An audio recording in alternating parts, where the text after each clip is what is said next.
Doing back to school, since back to school has been kind of stretched out this year. So if you haven't picked up your back to school pocket thing for the kids, it's up here. Miss Victoria, we have a little back to school gift for you as well. She's back in school full force. So we're praying for her, so there's that as well. And then today is Grandparents' Day.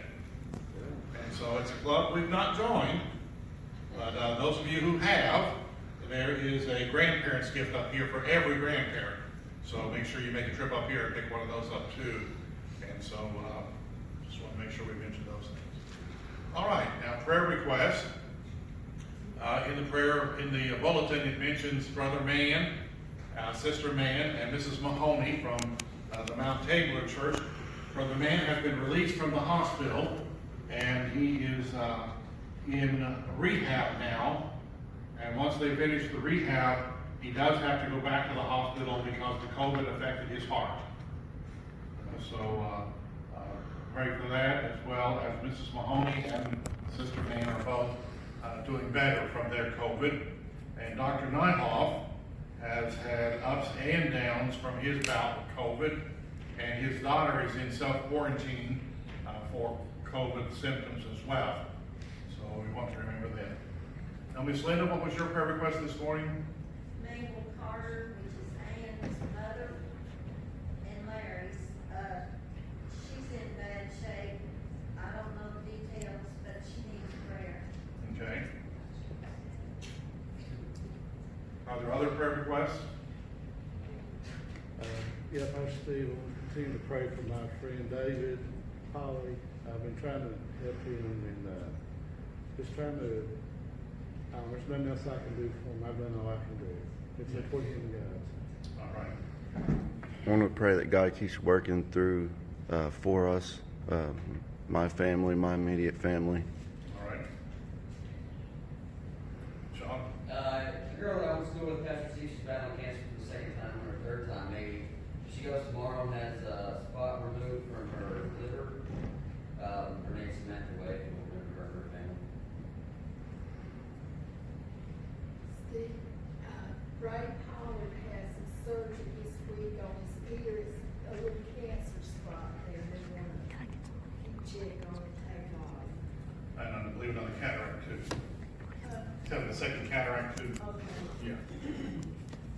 All right. Remember my sister-in-law Ginger, and her white blood count is being lowered, so she's a little sick from this treatment. And then my next door neighbor's little girl, who also is having cancer treatment. And then my back door neighbor, Mr. Andy Teeter, lost his wife to two massive strokes, and her funeral was this past Thursday. So keep Mr. Andy in prayer. Remember Mike and his breathing this morning. He said, remember, keep Mike breathing? Unless I'm choking first. Yes. Phil Stafford's neighbor, Fred Cox is his name, his son's a friend of mine. He's been in the hospital for about the past week, and I don't think that they've really narrowed down what's going on with him. I guess he has been tested for some different cancers, and just Cox. All right. Anyone else? Spoken prayer request, just an uplifted hand.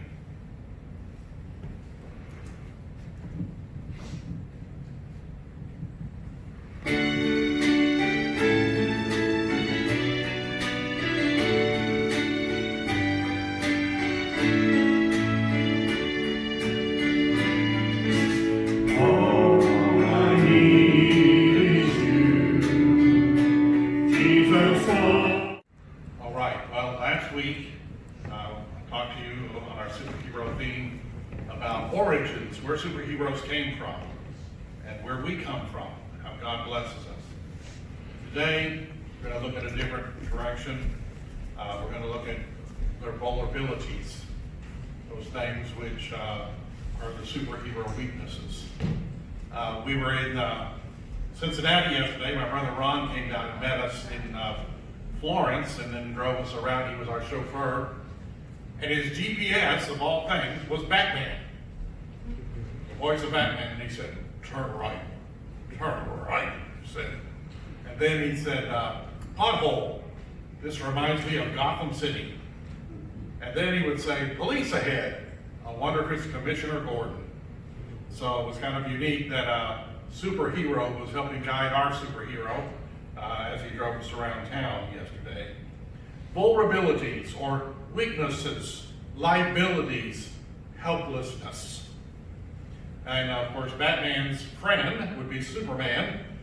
And so in your bulletin, the trivia is true or false about Superman's weaknesses.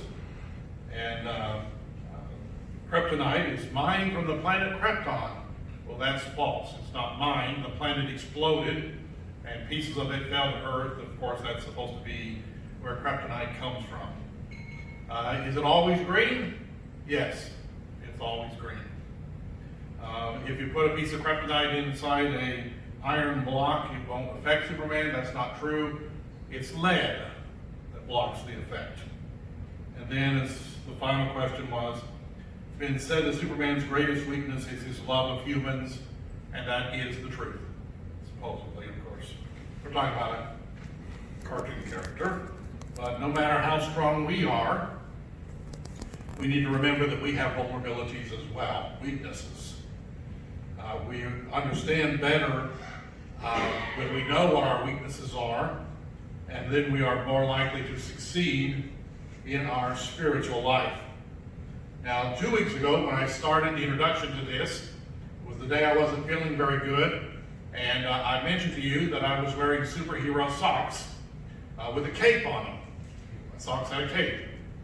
And we went to the service, and we're standing in the back of the service, and I got home, and I realized how disappointed I was because nobody asked to see my socks. And so today, I'm wearing vulnerability socks again. My weakness, cookies. So I have on Cookie Monster socks, so somebody better ask. That's my weakness. And so I'm on a diet, and I'm trying to do this, I'm trying to do that. I have to see my doctor. And so, so we were in a couple places yesterday. We had lunch at Creek. And then later we were walking through the grocery store at Jungle Jim's to this great big bakery section. And as soon as we cleared the bakery section, I said to her again, we made it. We made it. But I want to share with you 5 things, and there's a ton of them, because they're as unique to us as we are to each other. But I want to share with you 5 spiritual liabilities.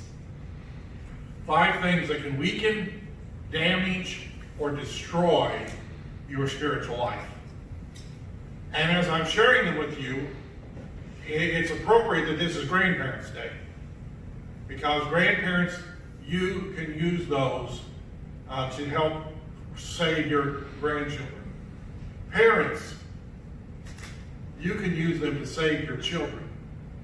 And then each of us need to realize we need these in our own lives each day to protect us from destruction. Well, the first one is called the lust of the eye. 1 John chapter 2, verse 16, the very first part of that verse says, "For all that is in the world, the lust of the flesh and the lust of the eyes." The desire of the eye, the pleasures of imagination, to which the eye is chiefly obedient. The eternal sense that we relish something grand or new or beautiful, and therefore lust after it. In the Old Testament is the prime example, as Achan, it is said that he saw something, he coveted it, he took it, and he hid it in his tent. And so that sin, that lusting after somebody saw, led to not only Israel losing the battle and lives being lost for the first time, but also eventually led to the loss of his life and that of his family. So we need to be careful how we view things, and in the sense of what we look at and how we look at it. So what do? Where do we go? Because things are all around us. Beautiful, exciting, grand, new, and beautiful was the expression that I found to explain it. We find these things all the time. What do? Well, we find a way and a place to focus our eyes. We focus our eyes on Jesus. So when you're in a position, when you're in a place where your eye may wander to that which is not good, which may draw you away from God, remember to look to Jesus. To center your focus. Now, this comes from a guy who's had 2 detached eye retina surgeries, who's had glasses since he was a kid in grade school. So I probably have had more eye exams than anyone in the world. At least it seems that way. And they're always wanting you to focus on this, focus on this, focus on this. And you've probably, if you've been to the eye exam, you've heard the doctor say, what's the smallest line you can see? What's the smallest thing you can see? And I got so tired of hearing that after my first detached retina, that when I walked into the eye doctor for one of my exams, I looked at that big screen that they put it up on, and I read the nameplate on the bottom that said where it was manufactured. And when that eye doctor said, what is the smallest line you can read? I quoted him that. He about fell on the floor. You can read that? I said, no, I cannot. I can read B, D, F, G, Q. But I just wanted to share that with you. That's on the bottom of the thing. And we had a good laugh. But we need to focus and keep our eye focused on the one thing and the only thing that will see us through to heaven, to eternity, and that's Jesus. And if we can keep our eye on Jesus, if we can keep our focus on Him, everything else will take its place. The second liability is self-management. Proverbs 16, verse 18, pride goeth before destruction, and a haughty spirit before a fall. Here, pride is embodied. It walks along a path of destruction. It walks as a haughty spirit, headed for a fall. Another personification of a haughty spirit who rushes on to ruin and does not take its time. And again, our picture for that, we see of taking things into our own hands. We're trying to run our own life. It was Jonah. And God said, go to Nineveh. He said, oh no, I'm going to go. And it says he went down to the water, down into a boat, and down into the sea. When you take your own path, you're headed down. That's the only direction. And so he ran what he thought was as far from where God wanted him to be as he could. And of course we know he was swallowed by a whale, and 3 days later spit up on the sea, on the shore, and again decided to go and do God's will. So we need to see that we take things into our own hands, our own way. We're headed for destruction. We're headed for a fall. And again, that's coming from a guy who stumbles around quite a bit. When I first met Joe Tedesco, he was in the thralls of neuropathy, and he stumbled around a little bit. He said, wait, preacher, it's coming. You'll be here soon. And I am. We were walking a lot yesterday. My feet ached, and there were a couple times I tried to turn left, and I spun all the way around. But the good part about that is you get to see everything around you before you fall. Look for a soft spot somewhere to end up. I try to find something to ease into, like I meant to sit down there. But when we run our own life, that's what's going to happen. When we run our own life, if we feel like we can run our own life, if we turn our families loose, we turn our kids loose and tell them to run their own lives. And I don't know how many times I've heard people say, I told my kids I was made to go to church. I didn't make them go to church. I didn't encourage them to go to church. I want to let them do what they want to do. No. Self-management will get you in trouble, and it leads you to falls. It leads you to this place. We don't want that. So we want to encourage. So let humility, let Jesus order your life. Let him direct. Let him point the direction for you to go. Let him be in charge. I remember several years ago, probably when I was in Bible college, there was a pretty popular saying, God is my co-pilot. God is my co-pilot. My pastor friend Tim Martin said, if God's your co-pilot, change seats. Let him be the pilot, not the co-pilot. Let him have control of your life. The third thing that is a liability in our spiritual life is worldly living. 1 John, again, chapter 2, verse 16, the entire verse says, for all that is of the world is the lust of the flesh and the lust of the eye. And it goes on and says, and the pride of life, it is not of the Father, but it is of the world.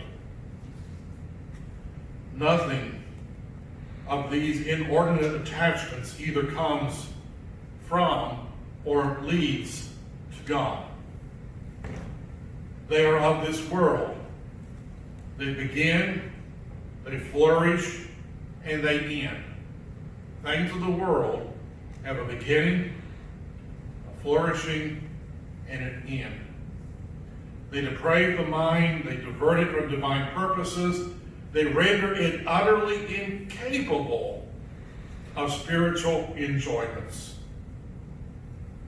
2 Timothy chapter 4, verse 10 said, for Demas hath forsaken me, having loved this present world. Now, no one who is a Christian starts out wanting to be drawn into worldly enticements and carelessness. And most of the things that attract us in the world are good things. And there are things, we all enjoy things of the world. And I mentioned it as one of my weaknesses. And Doris is being a really good helper. She's being a really good helper. But yesterday, we were walking to the bakery section and she says, woo, look at that whoopie pie. That did not help. We made it through, and that's what I said to her, how did we make it? We made it through that section. We made it through there. We didn't buy anything because that's my weakness.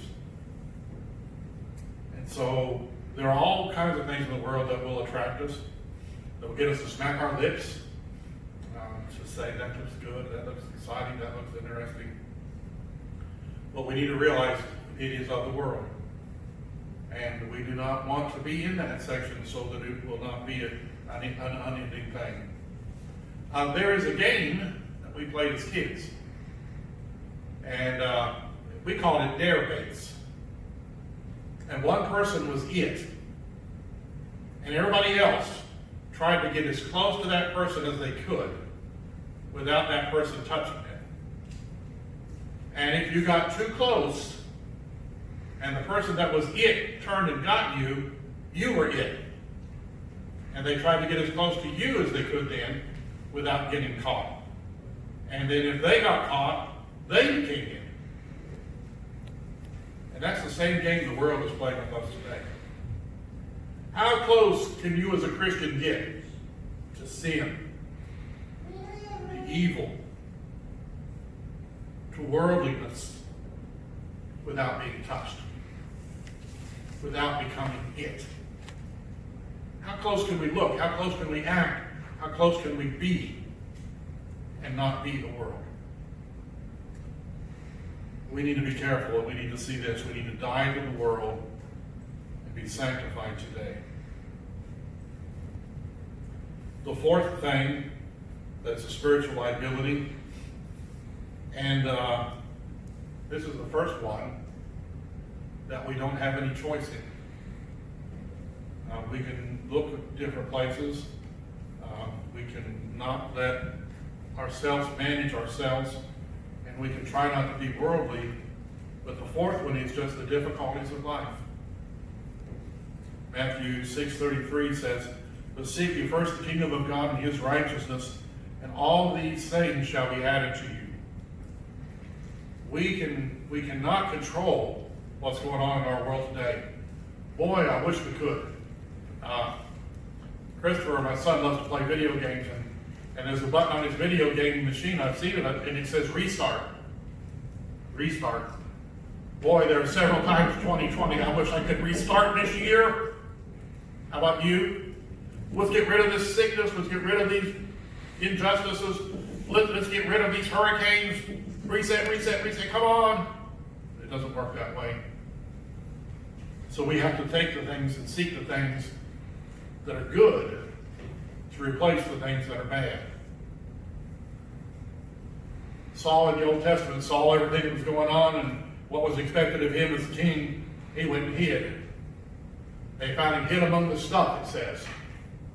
He said, I don't want this job. It's too big for me. It's too much for me. And he tried to hide, but he was head and shoulders taller than everybody else.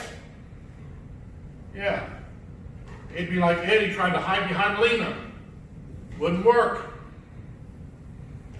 And so, we need to seek the good things. Because we can't do anything about the bad things. We can't do anything about those diagnoses. We can't do anything about the disasters that come. But we can seek the good. And if we're faithful, we can even find good in those things where God is working and God is doing. The final thing that is one of the 5 spiritual liabilities that I want us to see today is a two-sided coin. And that is having a harsh spirit or having a light spirit. In Philippians chapter 1, verse 27, only let your conversation be as it becometh the gospel of Christ. For whether I come and see you, or else I am absent, that I may hear of your affairs, that you stand in the faith in one spirit, with one mind, striving together for the faith of the gospel. So we see these two spirits. And we've all met people who have them. We've all met people who are so critical and so hurtful and so negative that in anything they see, they just see the worst. Kentucky had a football coach several years ago who was just a really good man, really good Christian man, Bill Curry. He eventually became coach in Alabama. The standards in Alabama for football are much higher than they are in Kentucky. Had a losing season or two, and they began to look at him in a harsh spirit. And the story went out with the athletic director and the president of the university in a boat to go fishing. And the athletic director's hat blew off, and it went into the water, and Bill Curry said, I'll go get that for you. And he walked on top of the water out there to get that hat and brought it back. And the president of the university said, look at that, he can't even swim. Can't even swim. Now that's made up, and it's whatever. But you've all met people who have that spirit. That if they saw something great and miracle mighty happen, they would look to a negative spot anyway. And that negative spirit leads to more people losing their faith than anything else. And so we don't want to have that negative situation. But there are people who are on the opposite side of that coin. And they don't take salvation seriously enough. And they live their lives in whatever happens, whatever happens. I don't have a control, and I'm just going to live my life. I'm not going to worry about church, or I'm not going to worry about salvation. I'm not going to worry about God. I'm just going to live my life. And when the end of time comes for me, God can do with me whatever he wants to. I remember actually being in a funeral. I was doing the funeral, and 2 brothers got into an argument in the funeral home about whether their dad would spend someplace in eternity or be burned up like a piece of firewood, one said. He'll be just a piece of firewood and he's gone. And they nearly came to blows over indifference by the one brother. He didn't care. And the other one cared immensely about where his father would spend eternity. And so a harsh spirit will destroy you, and a light spirit with no spirituality will do the same thing. And again, on this being Grandparents' Day, we need to be faithful, to be concerned about your grandchildren, about your children. And Mike's not here today, but I'm going to brag on him. Came to my house to work for me the other day. We had a water heater go out. And after he finished all the work, he said, Mama, before I leave, I want to have you pray for one of my grandchildren. We stood there and had prayer for a grandchild. That's the spirit that will get people to heaven. That's the spirit that will save souls. That's the spirit that makes a difference. And that's the spirit that defeats the world. To pray. What would Jesus do? He would walk daily in our lives and carry us through each situation. Colossians chapter 3, verse 23, and whatsoever you do, do it heartily as the Lord, and not unto men. I'm not asking, and I'm not telling you that this is an easy way. It's not. But it's a necessary way. And if we are going to be able to be strong and stand and not be vulnerable and not be weak, not be helpless, we have to follow God. We have to seek Him. We have to stay close to Him. We were in Berea just Friday, and we drove past where my home place where my grandparents used to be, and it's completely gone. But I remember being up in those hills and knowing that if I didn't stay close to my Uncle Gordon, I'd be lost. And one time, Christopher, as a little boy, was walking with us, and we were both doing strides he couldn't keep up with, and sure enough, we turned one way, and he didn't see us, he turned the other way, crossed the mountain, and ended up somewhere else. Lost. Ended up in someone's backyard as a little fella crying. The family came out, and he told them he was lost, and they asked him, what's your grandparents' names? And Christopher answered, Grandma and Grandpa. And so we came back, and we looked, and we said, what happened to Chris? Where'd he go? Thought he came back? No, he didn't come back.